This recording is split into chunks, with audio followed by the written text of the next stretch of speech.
jinsiy hayotga tayyorlash kerak. Masalan, ona qizini, ota qaysidir ma'noda ona ham qo'shilish kerak o'g'liga, ya'ni 12-15 yoshidan emas, lekin baribir o'sha balog'at yoshida sekin o'sha farzandlarni o'sha noto'g'ri yo'lga kirmasligi uchun, ya'ni har xil kasalliklar borligi haqida ham aytib o'tish kerak, chunki endi balog'at yoshida shunaqa hali gormonni голову biyot deydi. Bir xil balog'at yoshida shunaqa darajada o'sha gormonlarda perestroyka ketadi, ya'ni organizmda perestroyka ketadiki, o'g'il bolalar sevib qoladi bitta qizni. O'laman sattor shu qizga o'ylanaman, yo'q, men yasholmayman deb qancha yosh bolalar o'zini hayotiga qasd qilganlarni ham biz eshitganmiz.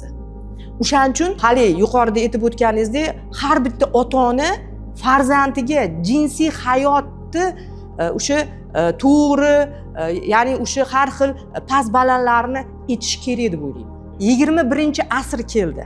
Oldin 20-asrda biz yoshlik paytimizda bu juda ham xunuk narsa bo'lgan. Ya'ni qizlarni tayyorlashmagan, qiz bola umuman tushunchasi bo'lmagan. Qanaqa bo'ladi, nima bo'ladi? Faqat o'sha bir kun qolganda bu narsalarni tushuntirilishgan. O'g'il bolalarga ham qiz bola. Endi o'g'il bolani yo'li boshqacha.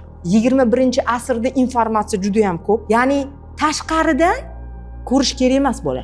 Uyda bu narsalarni eshitish kerak. Ya'ni ota-onasi, chunki internet bor. Hozir bitta bola shundan olib 15 yashar, 14 yashar bola ko'rib, hali seks nimaligini, o'sha nima deydi, hali jinsiy hayot nimaligini o'rganib olishi mumkin. Ya'ni o'sha internetdan emas, siz farzandingizni o'sha yoshligidan, ya'ni o'sha balog'at yoshi paytida sekin o'rgatish kerak deb bilaman.